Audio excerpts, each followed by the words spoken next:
Vibes question. 3 players to the wedding. You got to be very delicate with this because you want it to be, I think, a crew that meshes really well together rather than just, oh man.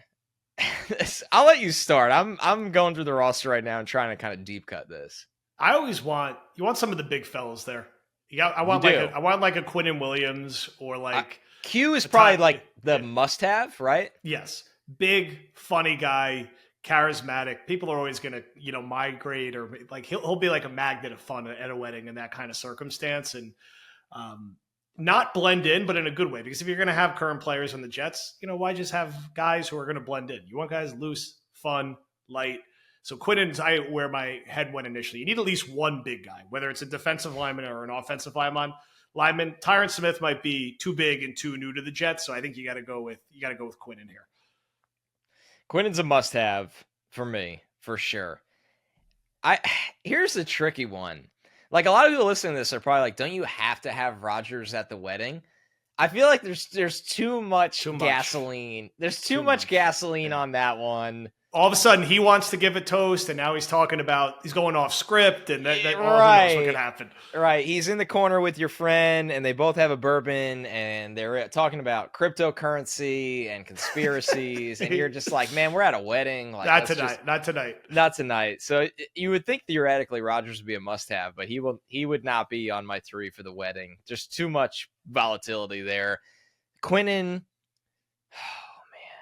It's, who seems like a lot of fun is Mike Williams. Mike Williams is a sleeper here because not only was he just great in stride with the whole sandwich thing, but he's gotten a lot of love from people that were around him with the Chargers for so long. I think Mike Williams might be on the list with Quinnen. You got the basketball height around the wedding too. Mike Williams is probably somebody that you want there. It's funny when you do this because we had a similar conversation with the Super Bowl parade.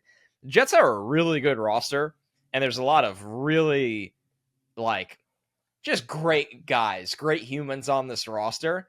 I don't know how much fun they are, which is good. It's good. We've had a lot of fun rosters over the years, and it has not worked. I like that the Jets are really not that fun. They're funny in those videos they make, but you're not looking at it like this party animal kind of team anymore. No. Plus, we don't want any Jets getting in trouble for partying too hard at your wedding, and then all of a sudden there's some drama. Someone could be suspended. We can't mess with that. Expectations are too high this year.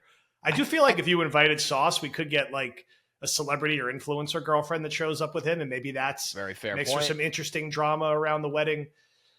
Yep. I mean, Tittman's got to be in the mix. Tittman feels like a guy wherever he goes, gonna have a good time. Centers to me, there's very specific personalities. They often light up a room. You have to think like what kind of brain you have to play that position, and while also being still an offensive lineman personality. Most centers have very similar personalities, and often they are very, very fun. I think my 3 would be Quinnen Williams, Joe Tittman, and Mike Williams. All right, there we go. Congrats to those 3.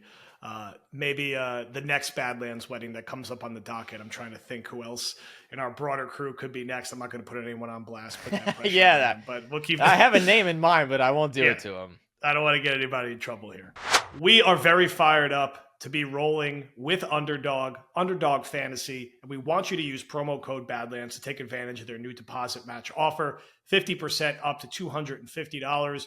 We have banked, I believe, 8 best ball drafts by now, including finally a nice slow one that's not rushed. I get to make my pick once every 12 hours or so. We're going to mix and match those with the pick'ems as the season gets a little closer.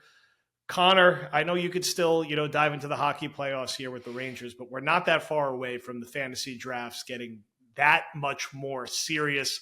How are we feeling about your fantasy projections at this stage of the offseason? It's going to be awesome. You see everything kind of change a little after free agency, a lot of it after the draft with this rookie class that was really, really special. It's made best ball that much more fun. You look at your team's pre-draft, you get more drafts post-draft. We get everybody involved. It's community drafts here at Badlands, and we can't wait to get the big ones kind of rolling through June, July, and August. That's right. So sign up for Underdog using promo code Badlands for a deposit match up to $250. All right. 2 more standard quick ones before we go over to the pod. From Joe Martinez, what players on the current roster would you say are the safest locks to be on the team in 5 seasons? So the 2029-2030 season. That's a good question. So, okay. I'm going to say Sauce Gardner is probably number one. Also, anywhere. my number one roster rankings. They're also not going to repeat the Revis mistake where he goes somewhere else. Like they will. No, the Jets always overcompensate for bad previous moves. Like even they lost Revis and then they overpaid him to come back. Exactly. They'll give Sauce whatever he wants. Yeah. So Sauce is the first one that clicks in my head. I think after that it gets kind of hazy, like pretty fast. Let's assume Fashanu, because he was their first round pick. We think he's going to be good. He'll be a second contract guy. That's a good call. Knock on wood. So he jumps up to me as being the second guy. I can't say Brees because of the position he plays, as much as I love Brees. Certainly not Rodgers at that stage. Certainly not the tackles at their age. Not Mosley. The other positions are like too fluid. I want to say Garrett Wilson. I really hope Garrett Wilson is here, but it's the Jets. Could you see receivers are tough too? And I played receiver and we see what happens with receivers, but man, it's hard to project keeping a star receiver in one spot for 7-8 straight years, which is what you'd be talking about with Garrett Wilson at that point. So in my mind, it's like Sauce, Fashanu, and then it's 6 though, right? We're doing our 3. To the 2029 season. So really, it is like how many players though?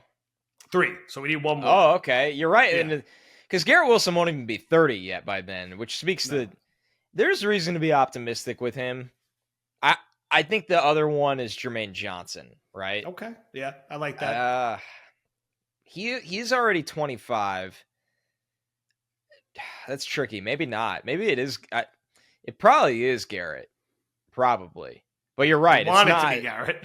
We want it to be Garrett. It's not a layup that you think it is, but he probably has the best shot. There's also a world. The problem with this one is he's already been hurt, but typically these guys play for a very long time. Like Elijah Vera Tucker is still 24. Risky with the injury. If his health turns the right way, he'll be that kind of guy. But yeah, risky with the injury for sure. I think it is. I really do think though it's Sauce, Olu, and Garrett. Yeah, it's I'm trying to think if there's anybody else it's Corley. We haven't seen enough yet. Like he's young, and you'd hope that but we haven't seen it yet, so you can't. Not for a day 2 pick. No, it's always tough for a day 2 pick that mostly plays the slot. That's kind of tricky. Yeah, it's a funny one in a way. Solomon Thomas on 6-4 1-year contracts. That wasn't where I was going, but it's perfect. Who really could be here is Quinnen Williams, right? Like, yep. He's 26. It feels like he's been here for 10 years. He's already gotten a big deal. He's a phenomenal player. He's going to age pretty well. We see these guys play into their 30s at that position, even if he's not a superstar then. Quinnen turned 26 in December. So he's basically playing this season as a 26-year-old. It'll be Quinnen or Garrett. Yeah. Okay, final one.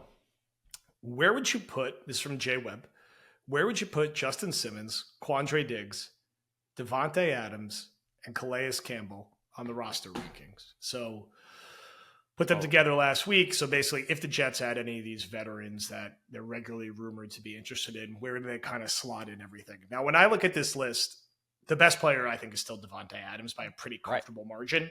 He's a guy who immediately has to be in your top 6, top 4, maybe, honestly. I probably from an offensive side of the football, he's still behind Tyron Smith for right now. But beyond that, he's right there, neck and neck with Brees. He's ahead of Garrett for now until Garrett proves otherwise.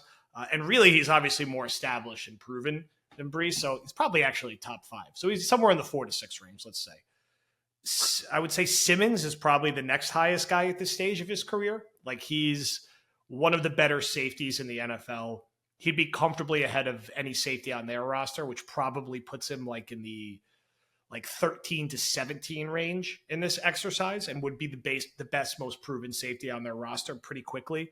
Diggs, I think, is probably 3 or 4 spots, 5, 6 spots below him, maybe, probably a touch higher than Chuck Clark. I think you could still make the case he'd be the best safety on their roster, although it's a little more muddled then, not as clear cut as it is with Simmons. And I know, Diggs has fell off a little bit in recent years too. Campbell is probably like in the low to, mid-20s maybe at this stage. He's certainly higher than like Clemens and some of the other guys that he'd be pushing out for playing time, but he's probably like in that like 19 to 24 range.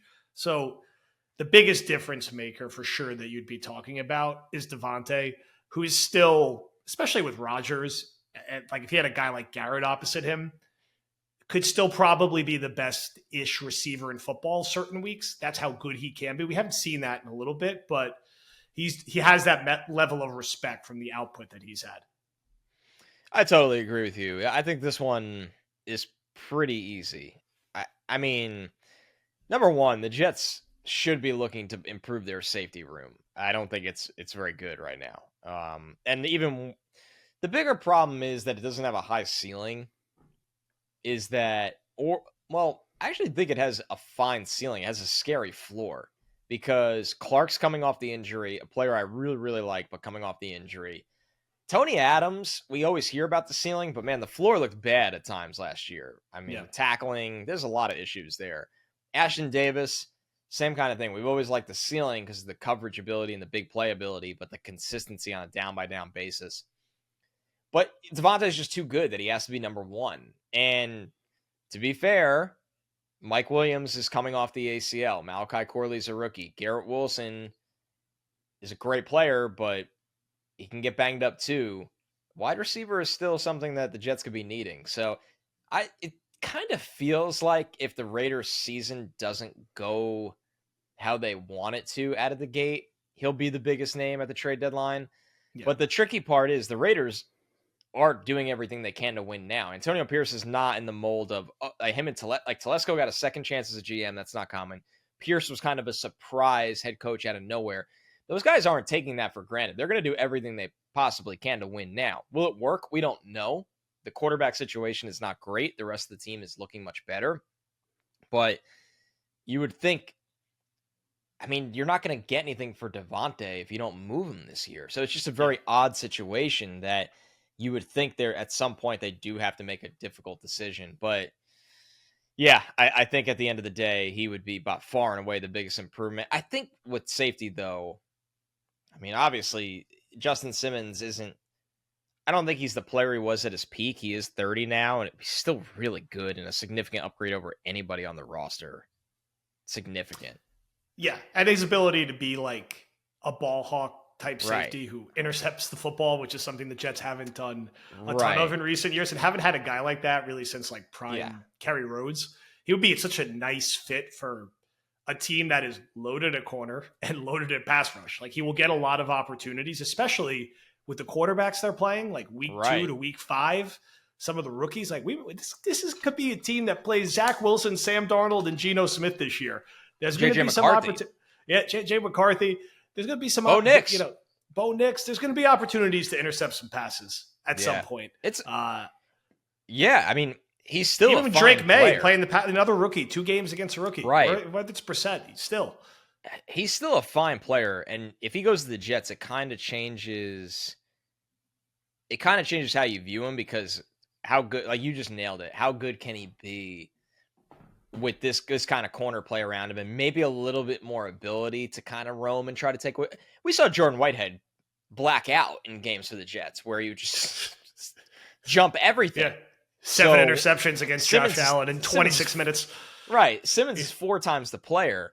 Yeah. So and once again, Simmons is 30. At how many times do we see a player hit the market in June and there's no money, so they take a 1-year deal? He might be a guy that, hey, I should go to the best place right now because if I grab 5 interceptions, maybe somebody will give me a 2-year deal with $12 million guaranteed next year. Even though I'm 31, my skill set age is just fine.